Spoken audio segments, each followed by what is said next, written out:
अल्लाह के रसूल अलैहिस्सलाम से पूछा गया कि या रसूल अल्लाह सल्लल्लाहु अलैहि वसल्लम, अल्लाह मुसीबतें किस पर डालता है, अल्लाह तकलीफें किस पर डालता है? तो मेरे आका अलैहिस्सलाम ने फरमाया, सबसे बड़ी आजमाइश और मुसीबत अगर किसी पर आती है तो वो पहले अंबियाए किराम पर आती है। अंबिया से बढ़कर कोई मुसीबत में नहीं रहता।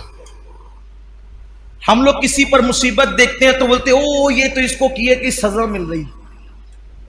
अगर किसी को कोड़ हो जाए, कोई कोड़ी हो जाए, कोड़, किसी को जुजाम हो जाए, कोई नाबीना हो जाए, अंधा हो जाए, तो लोग उसके बारे में मजहबी महफिलों में भी डिस्कस करते हैं कि उसको उसके किए की सजा मिल रही है। अल्लाह से माफी मांगो ना कहा करो। उसकी वजह यह है, अगर वो मोमिन है, अगर वो मोमिन है और कोड़ी हो गया, जुजामी हो गया, है मुसलमान, तो अल्लाह तबारक व ताला उन लोगों को उस वक्त जन्नत में दाखिल फरमाएगा। अभी तक लोग कब्रों से कुछ उठे होंगे, कुछ उठने वाले होंगे, उससे पहले अल्लाह उनको जन्नत में दाखिल फरमाएगा। मैं अभी हदीस पढ़ूंगा उस पर आपके सामने। इसलिए किसी मुसलमान की तकलीफ पर कोई डिस्कस ना किया करें। किसी मुसलमान की मुसीबत पर कोई, कुछ लोग नाबीना होने पर भी कोई अंधा हो गया, अच्छा था अंधा हो गया, उस पर मजाक उड़ाते हैं। मजहबी हलकों में बाज़ाब्ता स्टेजों पर मजाक उड़ाया गया उन बुजुर्गों का जिनको आखिरी उम्र में, लंबी उम्र होने की वजह से या ज़ौफ होने की वजह से आंखों की बीनाई चली गई थी। क्या क्या उनको नाम दिए गए। हालांकि लोग ये भूल गए कि हिब्रुल उम्मा, रईसुल मुफस्सिरीन, सैयदना अब्दुल्ला इब्ने अब्बास रदी अल्लाह ताला भी आखिरी उम्र में नाबीना हो गए थे। लोग कहते हैं अपने किए की सजा भुगत रहे। मैं कहता हूं इब्ने अब्बास ने क्या किया था। हजरत जाबिर इब्ने अब्दुल्ला अंसारी, जिनके घर हुजूर अलैहिस्सलाम की दावत मशहूर है, आखिरी उम्र में वो नाबीना हो गए थे। कई सहाबा के नाम लिए जा सकते हैं जो आखिरी उम्र में नाबीना हो गए थे। लेकिन यहां तो बस इल्म नहीं है, बल्कि अगर कुछ पढ़ा, हमने कुछ पढ़ भी लिया है तो हमारे इल्म पर हमारी जिहालत गालिब आती है। किसी भी मुसलमान और मोमिन को तकलीफ में देखो, हमने कोई उस पर डिस्कस नहीं करना, बस ये दुआ करना अल्लाह इसकी मुश्किल आसान कर दे और हमें इस मुसीबत से बचा ले। जो लोग नाबीना हो जाएं और मुसलमान है, जो नाबीना हो जाएं मुसलमान है, या पैदाइशी नाबीना हो या बाद में अंधे हो जाएं बुढ़ापे की वजह से या किसी मर्ज की वजह से, किसी तकलीफ की वजह से, उनके लिए बशारत यह है कि औरों के लिए अल्लाह तबारक व ताला कभी कभी तजल्ली फरमाएगा, यानी कभी कभी पर्दे उठा करके उनको अपना दीदार कराएगा। लेकिन जो नाबीना हो गए थे, अल्लाह फरमाएगा मैंने तुमसे आंखें छीन ली थी और तुमने उस पर सब्र किया था, अब जब तक तुम चाहते रहोगे मैं तुम्हें दीदार अता करता रहूंगा। जब तक चाहते रहोगे मैं तुम्हें दीदार अता, मगर शर्त यह है कि वो सब्र करें। देखो मुसीबत आए तो सब्र शर्त है। मुसीबत, जो मुसीबत में वाहवेला करे नाकाम है, मुसीबत में शिकवा करे नाकाम है, मुसीबत में शिकायत करे नाकाम है।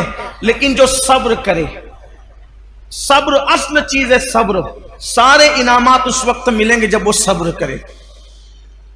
आका अलैहिस्सलाम ने फरमाया सबसे ज्यादा मुसीबत नबियों पर आती है, फिर जो नबियों से करीब होते हैं उन पर आती है, फिर जो उनसे करीब होते हैं उन पर आती है। यानी मुसीबतें हैं किसके लिए? बल्कि एक हदीस पाक ये भी है, अल्लाह के रसूल अलैहिस्सलाम वुजू कर रहे थे। यहां पर थोड़ा इश्क रसूल का बाब भी खुलेगा, वाह होगा, इश्क रसूल का बाब भी वाह होगा, और हम देखेंगे कि हम में कौन आशिक रसूल है। हुजूर अलैहिस्सलाम वुजू फरमा रहे थे और पानी हुजूर अलैहिस्सलाम के वुजू का ढलान की तरफ बह रहा था। वुजू का पानी ढलान की तरफ बह रहा था। एक सहाबी थे वहां मौजूद, उन्होंने अर्ज किया या रसूल अल्लाह सल्लल्लाहु अलैहि वसल्लम, मैं आपसे इश्क करता हूं, मोहब्बत करता हूं आपसे। हुजूर ने फरमाया सल्लल्लाहु अलैहि वसल्लम, क्या कहा तुमने? हुजूर मैं आपसे इश्क करता हूं।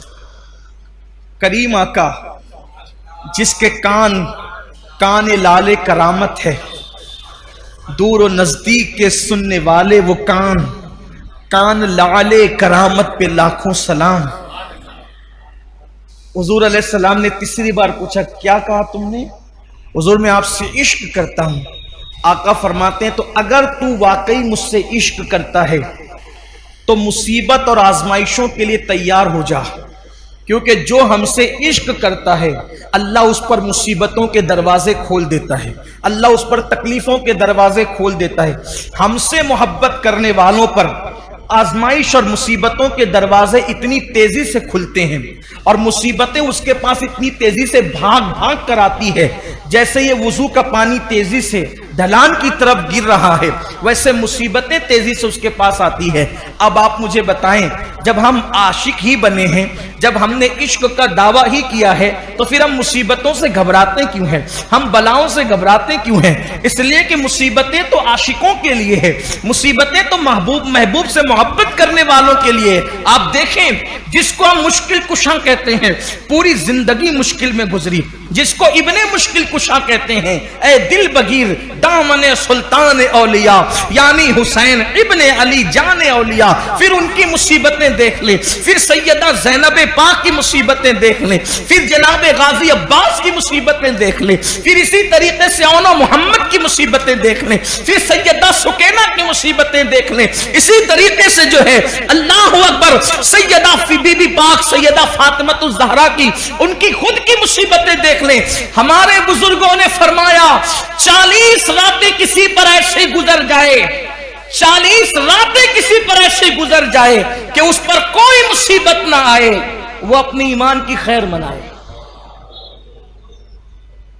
वो अपने ईमान का एहतिसाब करे 40 दिन के अंदर। अब उसको इमाम अहले सुन्नत ने बहुत खूबसूरत अंदाज से मुज़य्यन किया, फरमाया 40 रातों में तीनों में से कोई एक आना चाहिए, इल्लत, ऐन से इल्लत, औ से किल्लत, वाल से जिल्लत, इल्लत किल्लत जिल्लत। 40 रातों में से एक मकाम ऐसा आना चाहिए, कोई एक रात में इल्लत, या तो बीमार पड़ जाए, सर दर्द हो, या बुखार आ जाए,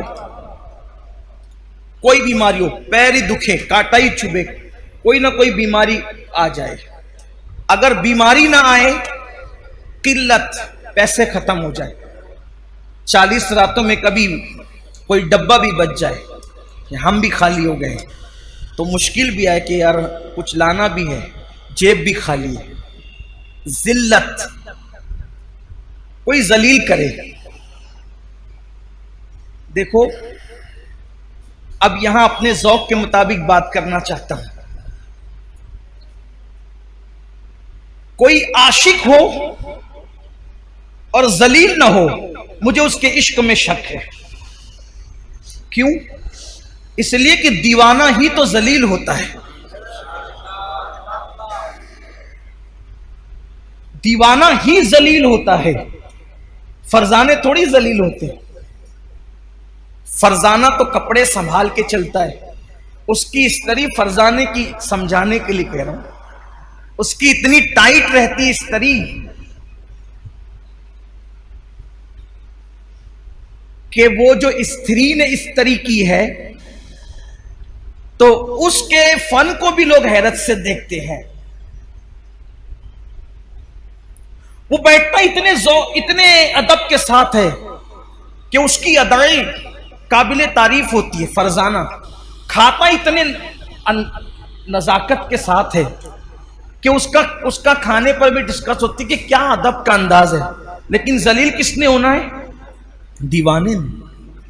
इसके तो बाल ऐसे, इसका तो लिबास ऐसा, इसका तो गुफ्तगू का समझाने के लिए कर। दीवाना, ये दुनिया का दीवाना है जो जलील होता है। अरे जो दुनिया की मोहब्बत में दीवाना हुआ, जब वो जलील होता है तो जो सबसे बड़े महबूब, महबूब आजम,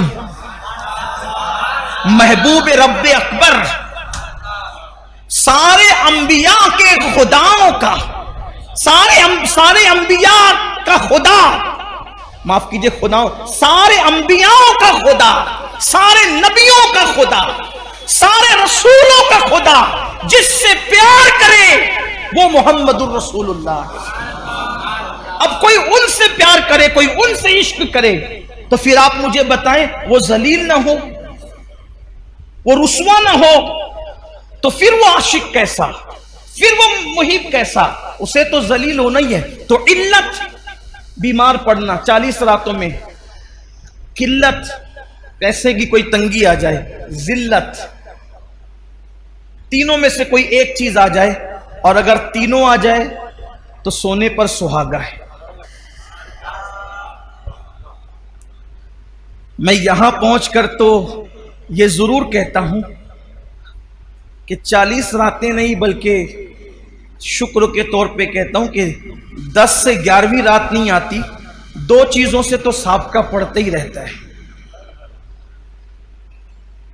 इल्लत भी हो जाती है, इल्लत भी हो जाती है, और आलमी पैमाने पर फेसबुक और यूट्यूब पर और व्हाट्सएप पर कुछ जिल्लत भी हो जाती है। तो दिल को इत्मीनान होता है कि अभी ईमान का तोता उड़ा नहीं है, अभी ईमान का तोता उड़ा नहीं है। और रही बात जिल्लत की, तो हुजूर ताजुश शरिया ने बहुत अच्छा शेर कहा था, अगर महबूब के लिए जलील होना पड़े तो फिर ये जिल्लत नहीं है, बल्कि ये भी इज्जत है। वो कहते, तेरी खातिर जलील होना है मेरी इज्जत। मैं इसको जोड़ करके इसलिए पढ़ रहा हूं ताकि उसका मफहूम समझ में है। तेरी खातिर जलील होना है मेरी इज्जत। तेरी खातिर जलील होना है, क्या है? आपके लिए जलील होना मेरे लिए क्या है? इज्जत है। तेरी खातिर जलील होना है मेरी इज्जत, मेरे वकार सलाम। तेरी खातिर जलील होना है मेरी इज्जत, मेरे वकार सलाम। तो हुजूर के लिए जलील होना कोई जिल्लत नहीं है, बल्कि ये तो बड़ी इज्जत है। तो 40 दिन के अंदर ऐसी मुश्किल आनी चाहिए। फिर बीमारियों का बाब अलग है। तो याद रखिए कि मुसीबतें आनी चाहिए, लेकिन मांगे नहीं, और आए तो